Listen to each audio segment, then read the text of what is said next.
Vá, fala.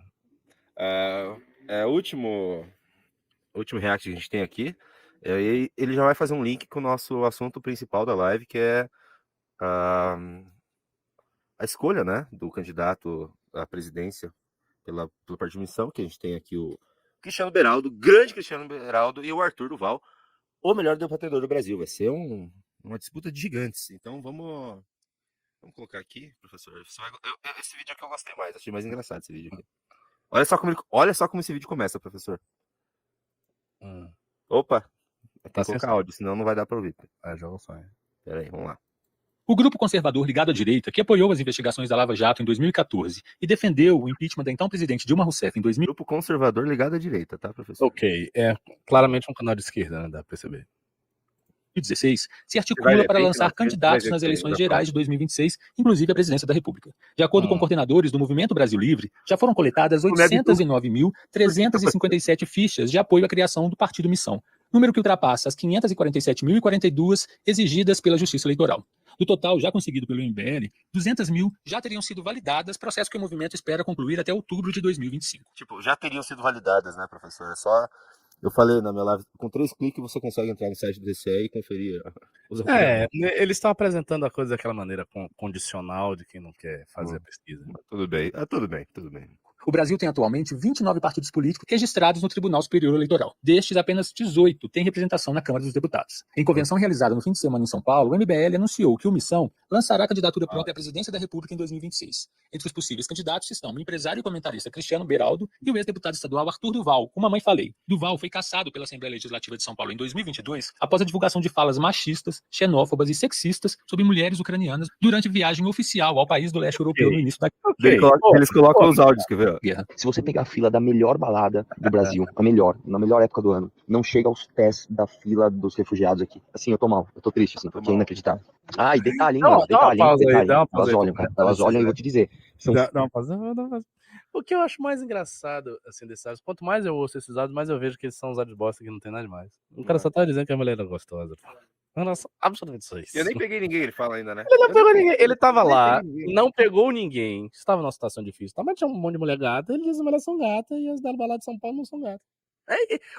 Não, mas isso é surreal pra você ver o que é uma articulação política pra destruir a pessoa, né? Esse áudio é uma trivialidade. Uma trivialidade mesmo. É um áudio idiota. Porque não é um áudio assim, dizer, não, roubei. É um áudio, tipo, as minas eram gostosas e são muito mais gostosas que a mina de São Paulo. Foi isso que ele falou. Então... E o cara perdeu o mandato por causa disso, minha gente. Não, lembrando, porque é sempre bom lembrar que eu trabalhava por Arthur, né? Quando ele foi caçado. Inclusive, o mais engraçado de tudo, professor, porque quando ele foi caçado, eu lembro que eu tinha saído eu tinha vindo para Curitiba, fiquei uns 5 meses aqui. Quando eu voltei para São Paulo, que eu voltei pro gabinete, eu assinei a minha fichinha lá. Era 4 horas da tarde, às 4h30 saiu o áudio, já fui demitido de novo. Tá, joga lá. Então, o que eu ia falar? Deixa eu colocar a primeira proposta aqui, professor. Agora nós temos...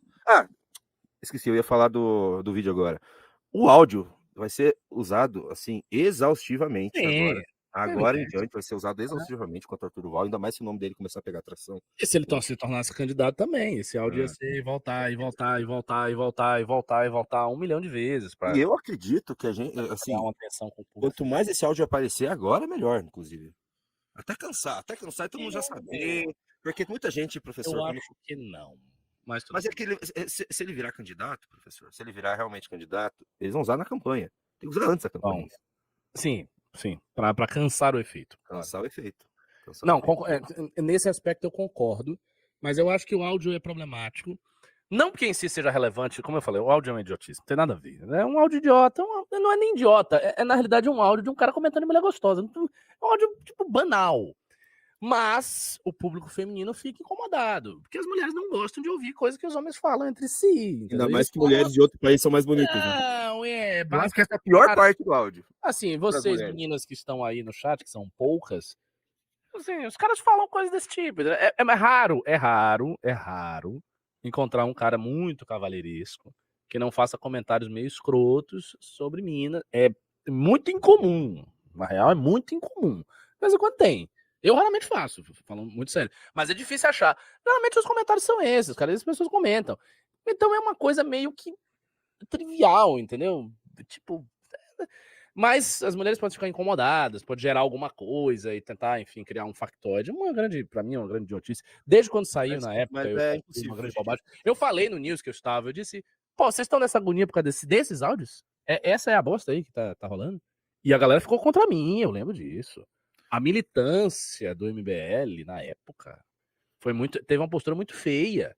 Porque quando saiu, assim, agora tá muito distanciada, mas quando saiu, foi muito alarde. Então, assim, tinha uma galera que tava no chat que o cara parecia que tinha dito que ele matou a mãe dele. Parecia que ele tinha falado alguma coisa assim muito bárbara. E aí eu ouvia e não entendia qual era o caso. E as pessoas falavam, por quê? Teve gente que saiu do MBL. Pra vocês terem uma ideia, teve homem que saiu do MBL. Homem que saiu. Alguns caras saíram do MBL por causa desse áudio aí. Pô, o cara sai do MBL por causa disso, homem, eu já acho que o cara é meio aviadado, entendeu? Me desculpa aqui o popular, mas não é possível isso. O cara vai sair porque o cara falou isso aí, o cara, ai meu Deus, ai, não aguento. Não fala sério. Então, dito isso, professor, eu acho que é impossível você fugir. Eu acho esses áudios problemáticos. É impossível fugir disso. Não, eles não usam. Na eleição, eu acho que a melhor estratégia, caso ele venha a virar candidato, é começar a usar esses áudios assim, ad nauseam, antes da campanha. E agora eu faço minha primeira colocação sobre o tema da live, professor. Eu acho que os dois, tanto o Arthur Duval quanto o Beraldo, eles compartilham de uma indignação, né, bem profunda sobre os problemas do Brasil, e eles conseguem passar isso para o público. Porém, na minha opinião, eu tinha que ter pedido a sua opinião antes, porque eu ia discordar. Não, diga a sua opinião. Eu posso defender os dois. Eu vou defender Arthur Duval aqui, porque a minha ideia sempre foi candidato Arthur Duval. Eu acho que ele, pelo carisma que ele tem, pelo o nível de conhecimento que ele já tem em todo o Brasil, e principalmente pelo momento que o Arthur Duval vem. O momento do Arthur Duval é impressionante. Os debates dele, assim, as pessoas que assistem os debates do Arthur Duval voltam a acreditar nele, se um dia desacreditaram por causa dos áudios ou por causa do bolsonarismo, com o bolsonarismo. Os debates do Arthur Duval animam, dão esperança pro pessoal. Eu acho que o Arthur Duval é o nome para puxar esse projeto, sabe? Embora exista o problema dos direitos políticos. Sendo assim, se não der para recuperar os direitos políticos, eu acho que também o nome do Beraldo é um nome muito forte, muito potente. Ele está na Jovem Pan. Ele cresceu muito como comentarista também, como debatedor na Jovem Pan. Ele amassava lá. Eu esqueci o nome da moça lá que esquerdistas colocavam para debater com ele. Era muito inteligente. Essa moça aí, vocês vão lembrar, ela destruiu o Constantino quando fazia o programa com o Constantino. Então, o Beraldo, muito bem também. Mas uma questão de conhecimento já do público prévio, sabe, de recall, eu acho que o Arthur Duval seria o melhor nome. Bom, você fez uma bela defesa. Antes de eu fazer a minha defesa, eu vou apresentar a questão, né, de maneira mais aberta. Seguinte, quem entrar no clube agora vai levar essa valete do Marçal e essa valete América Broken Game. Por favor, entre no clube. A gente está com quase 1.900 pessoas aqui na audiência. A audiência é excelente. E eu tenho absoluta certeza que tem muita gente que está na live que não está no clube. E lembrando para você, o clube é R$30, R$1 por dia. Você vai levar 2 valetes. O que você vai levar equivale a R$170. A mais de 6 meses de clube. Você vai ter 6 meses de clube por 1 mês que você está pagando. É a promoção mais absurda que qualquer comerciante já fez. Essas 2 revistas maravilhosas para você entrar no clube. E lembrando, o clube é a maneira principal da gente conseguir se financiar, da gente conseguir tocar as operações que aqui estão. Então, se você gosta do MBL, entre no clube. O valor é irrisório que você paga por mês e você ainda tem acesso a um conteúdo maravilhoso. Documentário, relatório, Bastidores de Brasília e o aplicativo que agora será a grande novidade do MBL para 2025, o Valete Plus. Então, não deixe o meu recado em vão e faça isso que eu estou pedindo para vocês com todo amor, com todo o coração. Sobre a questão aí. Bom, eu acho que os seus argumentos todos são válidos. De fato, o Arthur tem um recall muito forte. Ele saiu a prefeito, ele fez quase 10%. Eu acho que o retorno dele, tendo direitos políticos, por si só, deixaria as pessoas todas mobilizadas para fazer campanha por ele. Então, acho que teria um efeito muito positivo na militância do MBL, nos seguidores do Arthur, vê-lo recuperando os direitos políticos e vê-lo saindo para a presidência. Eu acho que essa seria uma narrativa muito linda de recuperação e tudo mais. Concordo com tudo isso. E acho, sim, é evidente que ele é mais conhecido do que o Beraldo, muito mais conhecido que o Beraldo, uma figura bem maior do que o Beraldo. E também acho que ele seria muito combativo, acho que ele seria mais ainda, se bem que o Beraldo é bastante assertivo, mas talvez ele fosse mais malandro nos debates. Eu acho que ele tem muitas e muitas qualidades, e de fato, se ele recuperar os direitos políticos, ele será muito competitivo. Entretanto, mesmo que ele recupere os direitos políticos, existem alguns pontos favoráveis à candidatura de Cristiano Beraldo, que precisam ser levantados aqui. O primeiro ponto não é nem tanto a questão dos áudios, eu não acho que é isso, mas um certo perfil que o eleitor, às vezes, quer que exista na eleição, que é o perfil de um sujeito moderado. O Renan falou várias vezes que a Tebet teve 7% e citou outros exemplos, como o Amoedo, que em 2018 teve uma porcentagem razoável de votos. E o que ele quis dizer com isso? É que em toda eleição, mesmo uma eleição muito polarizada, muito intensa, existe um espaço para alguém muito, digamos assim, com a cara de um presidente, sabe? E neste sentido, o Beraldo é um candidato bem melhor do que o Arthur. O Arthur não tem o aplombe de um candidato a presidente. É bem verdade que essas questões, digamos assim, estéticas, elas foram meio que subvertidas nos últimos tempos, mas mesmo assim ainda existe um público que espera isso, e o Beraldo tem isso. A segunda coisa que o Beraldo tem é a experiência no executivo. É interessante falar isso, porque o Arthur saiu para prefeito de São Paulo, mas ele não ganhou. O Beraldo foi secretário no Rio de Janeiro. Ele teve já uma secretaria. Então o Beraldo tem experiência no executivo. Eu acho que a experiência empresarial, ambos têm experiência empresarial, mas a experiência empresarial do Beraldo tem mais peso do que a do Arthur. O Beraldo é negociador de petróleo nos Estados Unidos, e tem, enfim, empresa de maior porte e tudo mais. Eu acho que ele tem uma história, sabe, ele é uma figura... Meu amigão Beraldo. Então, ele passa uma certa solenidade do cargo e tudo mais. Então, por tudo isso, ele também tem pontos fortes. O que é que eu diria? O que eu acho? Eu acho que inicialmente, evidentemente no início, a explosão do Arthur seria muito maior do que o Beraldo, mas eu não acho impossível que o Beraldo chegasse a ter um track para cima, principalmente, se esta eleição ela for dominada por não 2, mas 3 polos de poder, que seriam o candidato do bolsonarismo, talvez o próprio Bolsonaro ou outro, o candidato do PT, possivelmente o Lula, e Pablo Marçal. Eu acho que nesta configuração, o Arthur iria lá para tentar desmascarar todos eles. Beleza. Mas ele pareceria, a meu ver, uma espécie de Marçal do MBL. Tipo, um cara parecido com o Marçal. Ele não é parecido com o Marçal, porque ele é propositivo e ele é de verdade. Mas ele pareceria para um público que o ignora um Marçal do MBL, uma versão menor do Pablo Marçal, por conta do jeito dele como comunicador. Eu acho que nesse caso, o Beraldo, ele representa nitidamente um arquétipo distinto, uma figura distinta, algo diferente que está ali naquela eleição. O que significa que, se nós tivermos uma faixa de público que queira desesperadamente um candidato com cara de sério, com cara de moderado, porque eu não acho que ele nem vai ser moderado, porque ele vai ter um discurso muito forte, mas com cara, digamos assim, empresarial, com aquele jeito beraldesco de ser, eu acho que se a gente tiver essa faixa de eleitor, as pessoas se sentirão mais confortáveis de votar no Beraldo do que no Arthur. E eu temo que o Arthur indo para uma candidatura de presidência com o Bolsonaro e com o Marçal, ele acabe sendo desidratado pelos dois. Vamos nos lembrar de um detalhe da candidatura dele para prefeito aqui.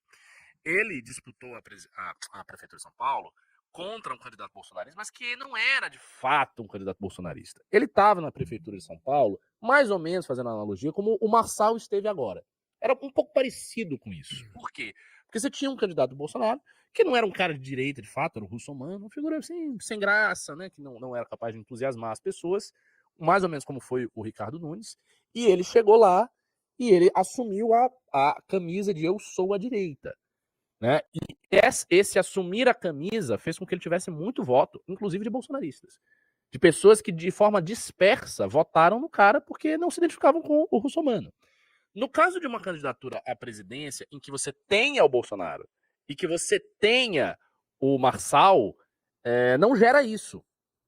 Porque, assim, o voto de direita já vai estar meio com os dois.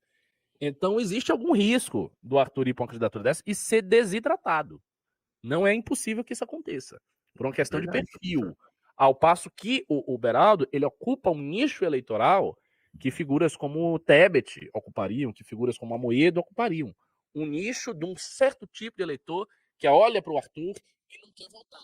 Então o Beraldo consegue mais fácil, tentando resumir aqui a história, certos votos de centro, uma faixa de voto de centro, eu acho que vai pro Beraldo, migra fácil pro Beraldo. Um voto meio Tabata Amaral, um pouco até do voto que o Kim também tem, um voto de centro migra mais fácil pro Beraldo do que pro Arthur. Eu não vejo o Arthur pegando voto de centro. Eu vejo o Arthur pegando voto bolsonarista, voto de direita.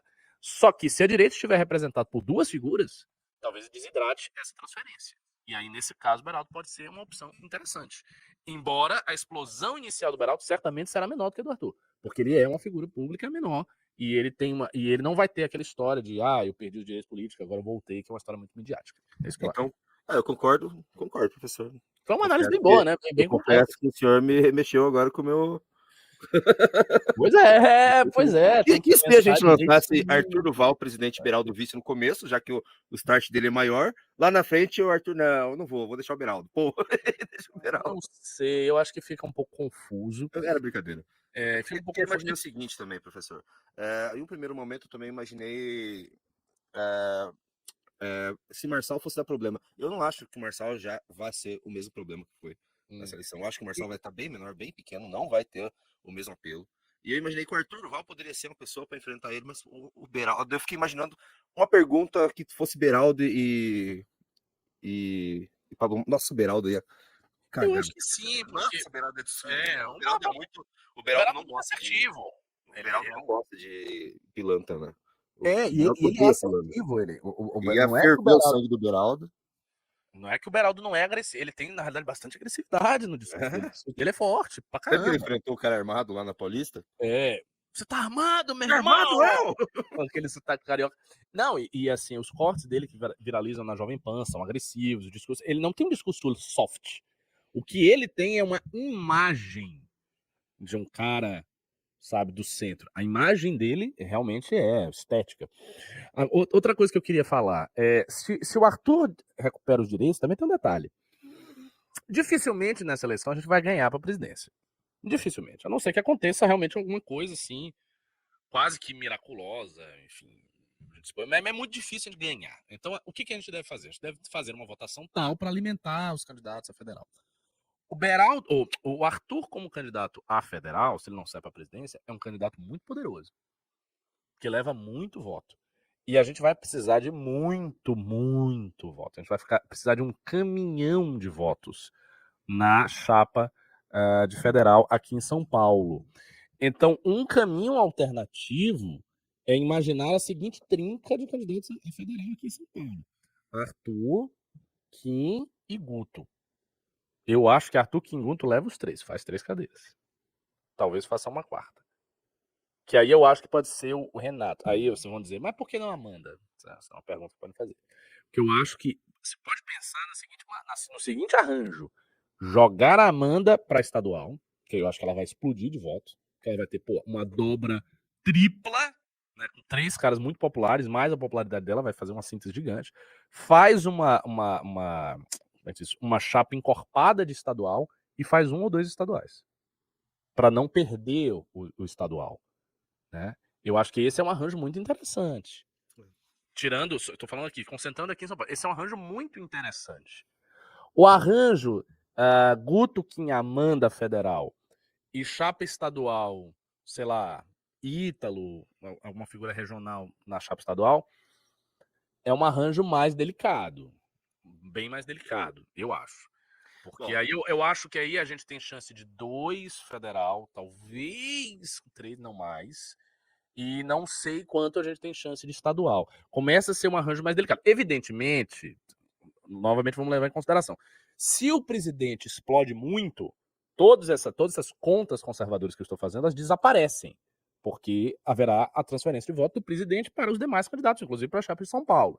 Mas isso depende do presidente explodir muito, de virar um fenômeno e ele dobrar, digamos assim, a meta que se estava esperando lá, e fazer muito voto, e ter um efeito sinérgico muito poderoso. A gente não pode contar com isso. Eu acho que contar com isso, como se diz no ditado, é contar com o ovo na bunda da galinha. Isso aí entendeu? É contar com uma coisa que não é certa. Então não acho que é certo que essa sinergia vai acontecer. Então tem esse cálculo também. Tem um cálculo de chapa. E tem, por fim, a questão dos direitos políticos. A minha maior questão de ser favorável também, professor, é muito emocional, porque eu acompanhei a evolução do Arthur Duval. Antes do áudio, ele já era alguém aguerrido, mas depois do áudio, assim, o que fizeram com ele de tirar o mandato foi um crime, cara. Foi uma sacanagem muito grande. A gente viveu, a gente estava perto.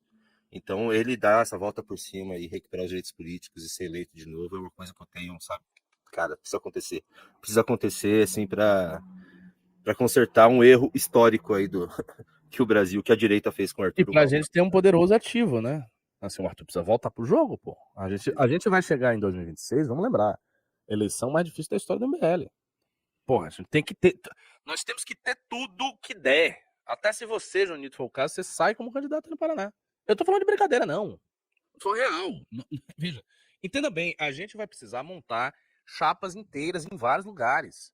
Nós não temos essas pessoas. Nós vamos ter que colocar as pessoas para dentro, de alguma maneira. O trabalho que será feito em 2025, 2026 é muito, muito mais difícil que qualquer coisa que aconteceu. E aí eu quero... já tá quase na hora da gente encerrar aqui a live. A gente tem perguntas que você pediu para eles mandarem. Mas é isso. A gente vai... Vamos responder as perguntas. Mas antes eu quero fazer um comentário breve, pontual, numa coisa que é fundamental. Que era aquilo que eu falei com você na roxinha. Você tá lembrado, né? Que a gente conversou lá e pois é. Entrou uma pessoa no clube, que eu vi ali no negócio do clube mexendo? Entrou? Opa! 3 pessoas!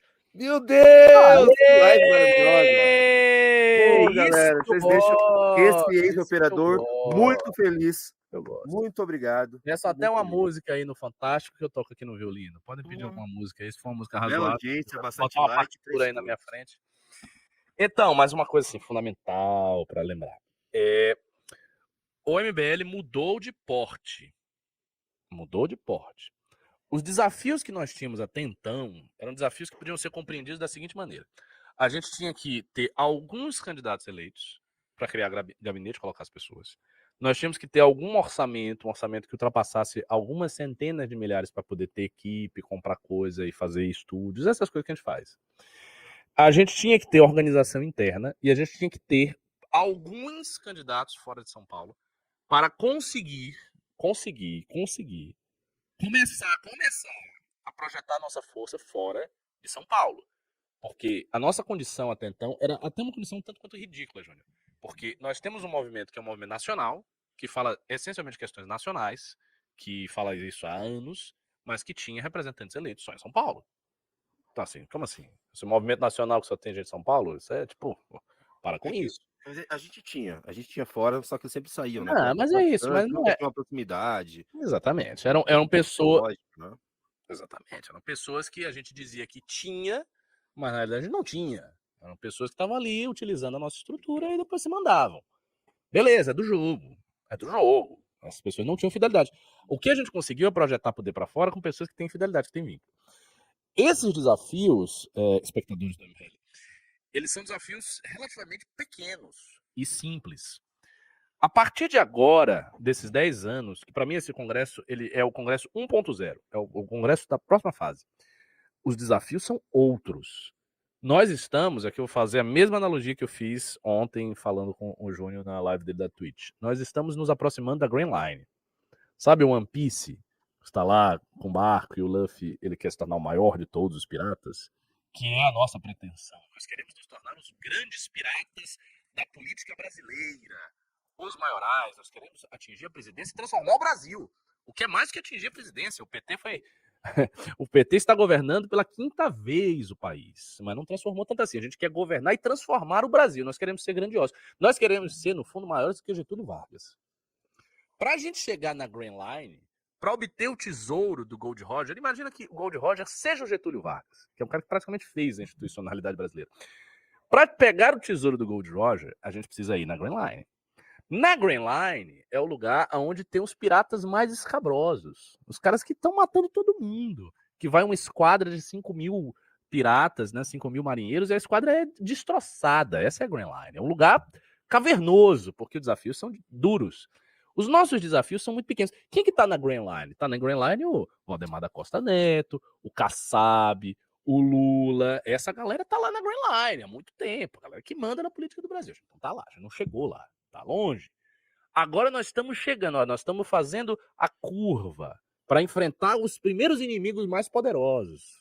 Os caras que estão com a recompensa de 20, 30, 40. A gente está chegando nesses caras. E quais são os nossos desafios chegando na Grand Line? O primeiro desafio é a gente conseguir escala. Nós temos que ter uma tripulação grande. Hoje a nossa tripulação é tipo o barco do Luffy. Aquele barquinho com poucas pessoas. Não, isso não é uma tripulação. A gente tem que ter uma tripulação.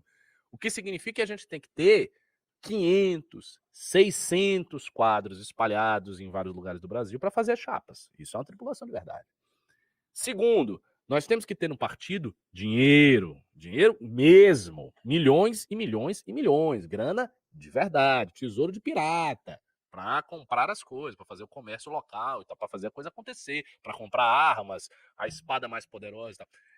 Tem que ter isso. Terceira coisa que a gente tem que ter, a gente tem que ser realmente conhecido na população brasileira. Hoje a gente é conhecido digitalmente. É como se nós tivéssemos aquela fruta que o Luffy comeu, a Akuma no Mi, uma coisa assim. Então ele tem aquela fruta e ele fica muito poderoso. A nossa fruta é o nosso alcance digital, mas a gente não tem um alcance real tão poderoso. Você vai no interior do Nordeste, de onde eu sou, ninguém sabe direito o que é MBL. Só quem sabe é que acompanha muita live. Mas a galera não sabe, nunca ouviu falar. Então a gente tem que ter capilaridade real. Esses são os 3 desafios que nós temos pela frente. Se a gente conseguir ultrapassar esses 3 desafios, se firmar como um ator político, receber os olhares dos outros grandes piratas como alguém que chegou e que tem condição de chegar na Grand Line, aí sim a gente vai navegar até a Grand Line e os grandes desafios estarão à nossa porta.